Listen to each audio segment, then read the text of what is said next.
નમસ્કાર મિત્રો, આજે આપણે વાત કરીશું ધોરણ 5માં અભ્યાસ કરતા બાળકો કે જેઓ એકલવ્ય નવોદય સૈનિક સ્કૂલ જેવી પરીક્ષાઓની તૈયારી કરતા હોય છે તેમના માટે આજે એક નવો પરિપત્ર આવી ગયો છે। આ જે પરિપત્ર છે મુખ્યત્વે વિષયની વાત કરીએ આપણે તો Gyanshakti residential schools, Gyanshakti tribal residential schools, Rakshashakti schools અને Gujarat state tribal education society હસ્તકની જે પણ એકલવ્ય મોડેલ રેસિડેન્શિયલ સ્કૂલ છે અને સૈનિક શાળાઓમાં ધોરણ 6માં પ્રવેશ માટે તેમજ મુખ્યમંત્રી જ્ઞાન સેતુ મેરિટ સ્કોલરશિપ જે યોજના હોય છે તે માટેનો આ પરિપત્ર જાહેર કરવામાં આવ્યો છે। તેના વિશેની આગળ વાત કરીએ તો લખ્યું છે કે રાજ્ય સરકાર દ્વારા વર્ષ 2023-24ના શૈક્ષણિક સત્રથી Gyanshakti residential schools, Gyanshakti tribal residential schools અને રક્ષાશક્તિ સ્કૂલમાં ધોરણ 6માં પ્રવેશ તેમજ મુખ્યમંત્રી જ્ઞાન સેતુ મેરિટ સ્કોલરશિપની યોજના માટે કોમન એન્ટ્રન્સ ટેસ્ટ યોજાવાનો છે અને એના માટે સ્કોલરશિપ યોજના પણ અમને શરૂ કરી છે। એટલે એક કે તમારું બાળક ધોરણ 5માં અભ્યાસ કરી રહ્યું છે અને ધોરણ 6માં એક સારી એવી એકલવ્ય જેવી શાળામાં કે પછી અહીંયા જે પ્રમાણેની શાળાઓ આપી છે એ પ્રમાણે જ્ઞાનશક્તિ રેસિડેન્શિયલ સ્કૂલ હોય, જ્ઞાનશક્તિ ટ્રાઇબલ રેસિડેન્શિયલ સ્કૂલ હોય કે પછી રક્ષાશક્તિ સ્કૂલ હોય, આ પ્રકારની સ્કૂલોમાં જ્યારે એડમિશન લેવા માટે ઈચ્છતા હોય તો એના માટે આપણે અલગથી પરીક્ષા આપવાની જરૂર નથી। આ જે કોમન એન્ટ્રન્સ ટેસ્ટ આવી છે એક્ઝામ, આ એક્ઝામના મેરિટના આધારે જ તમારા બાળકને અગાઉના જે પણ આ શાળાઓ છે ઉપર દર્શાવેલી છે એ શાળાઓમાં એડમિશન મળવા પાત્ર છે। એટલા માટે વર્ષ 2025-26થી ગુજરાત સરકારે સ્ટેટ ટ્રાઇબલ એજ્યુકેશન સોસાયટી હસ્તકની શાળાઓ જેમાં એકલવ્ય મોડલ રેસિડેન્શિયલ સ્કૂલ અને સૈનિક શાળામાં પણ આ જ કોમન એન્ટ્રન્સમાં મેરિટમાં સમાવેશ થયેલ આદિજાતિ વિદ્યાર્થીઓને ધોરણ 6માં પ્રવેશ આપવામાં આવનાર છે। એટલે કે આ શાળાઓમાં પ્રવેશ માટે અલાયદી પરીક્ષા લેવામાં આવશે નહીં, એટલે કે બીજી કોઈ અન્ય પરીક્ષા લેવામાં આવશે નહીં।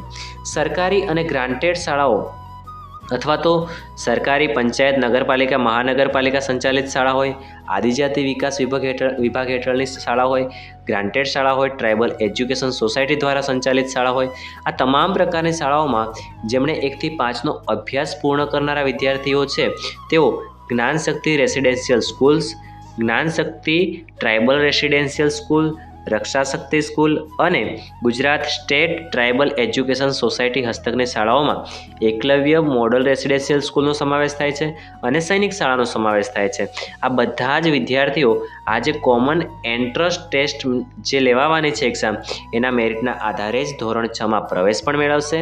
સાથે સાથે જે જ્ઞાન સેતુ નામની જે મેરિટ સ્કોલરશિપ યોજના એ લોકોએ ચાલુ કરી છે ગુજરાત સરકાર દ્વારા જે ચાલુ કરવામાં આવી છે એના માટે પણ આ કોમન એન્ટ્રન્સ ટેસ્ટ એટલે કે CETના મેરિટના આધારે જ ધોરણ 6થી 12ના અભ્યાસ દરમિયાન બાળકોને શિષ્યવૃત્તિ આપવામાં આવે છે અને એકલવ્ય અથવા તો સૈનિક શાળાની જે એડમિશન પ્રક્રિયા છે એ પણ આ મેરિટના આધારે જ થવાની છે।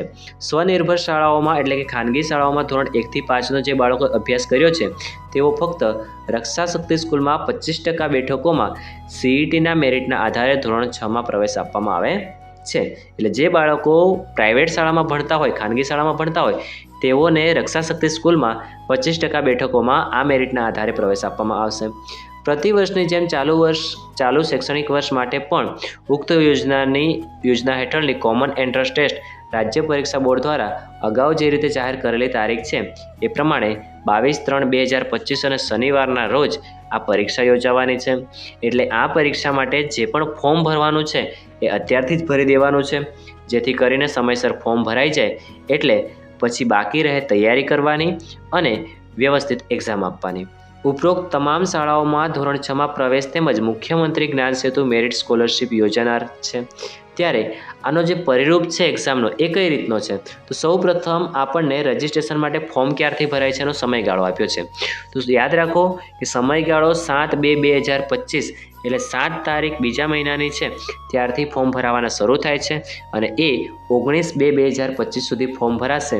આ દરમિયાન તમારા બાળકનું ફોર્મ અથવા તમારી આજુબાજુમાં ધોરણ 5માં બાળક ભણતું હોય તો 7 તારીખથી 19 તારીખ સુધી ફેબ્રુઆરી મહિનામાં ફોર્મ ભરાવી દેવું। પછી તારીખ લંબાઈ કે ના લંબાઈ એની કોઈ ખબર નથી। જો કદાચ લંબાઈ તો પછી લંબાઈ કે ના લંબાઈની રાહ જોયા વગર આપણે સમયસર ફોર્મ ભરી દેવું। આ ફોર્મ ભરવા માટે કોઈ પણ જાતની કોઈ ફીસ છે નહીં. આ ફોર્મ ભર્યા બાદ તમારા બાળકની ધોરણ 5માં અભ્યાસ કરે છે એનું ફોર્મ ભર્યું છે તો એની પરીક્ષા 22/3/2025 શનિવારના રોજ લેવામાં આવશે. એનું આપણે ધ્યાન રાખવાનું છે. ઓકે, આગળ વાત કરીએ કે આ રક્ષાશક્તિ અથવા તો આ જે પણ પરીક્ષા છે, CETની જે પરીક્ષા છે એનું ફોર્મ કેવી રીતે ભરાશે? તો આ જે પણ ફોર્મ ભરાય છે એ તમે ઓનલાઈન કોમ્પ્યુટરવાળા પાસે પણ ભરાઈ શકો છો અથવા તો શાળામાં પણ ભરી શકાય છે. જો રાજ્યની સરકારી અનુદાનિત અને ખાનગી પ્રાથમિક શાળાઓના વિદ્યાર્થીઓના ઓનલાઈન આવેદન કરવા માટે નીચે મુજબના સ્ટેપ અનુસરવાના રહેશે. સૌપ્રથમ તમારે શું કરવાનું છે?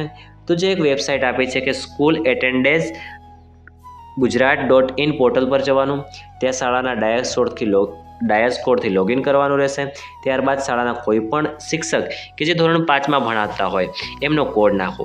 જો કોઈ ધોરણ 5માં અભ્યાસ કરાવતા શિક્ષકની બદલી થઈ ગઈ હોય તો તમે અન્ય કોઈ શિક્ષકનો કોડ લઈને પણ તમે આ ફોર્મ ભરી શકો છો. આગળની પ્રોસેસ હવે જેવો તમે કોડ નાખશો ત્યાં તમને એક પ્રોફાઇલ ખુલશે.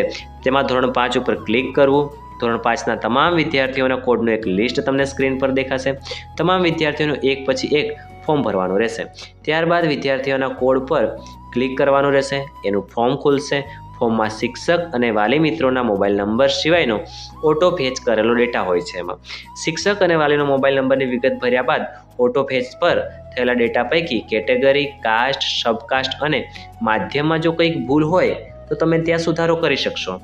એટલે નંબર નાખ્યા પછી જે પણ માહિતી અંદર છે એને તમારે ધ્યાનથી ચેક કરી લેવાની. જો બધું ઓકે હોય તો આગળ તમે સેવ કરી લો, અને જો બધું ઓકે ના હોય અથવા ક્યાંક તમને ભૂલ જણાય છે તો તરત તમારે એને બદલી દેવાની છે. એટલે તમારું જે પણ એડ્રેસ છે, આધાર કાર્ડ છે અથવા તો LC પ્રમાણે જે પણ માહિતી ભરવી પડતી હોય એ ભરી દેવી, જેથી વિદ્યાર્થીઓનું ફોર્મ સેવ થશે. જેનું સેવ થશે એટલે એની સામે સેવડ ઓપ્શન થઈ જશે. આ રીતે તમામ વિદ્યાર્થીઓના ફોર્મ ભરાયા બાદ સબમિટ બટન પર ક્લિક કરો એટલે તમારું ફોર્મ ભરાઈ જશે અને એક નાની એવી પ્રિન્ટ ડાઉનલોડ થઈ જશે. આટલી બાબતો છે જે આપણે ધ્યાન રાખવાની છે.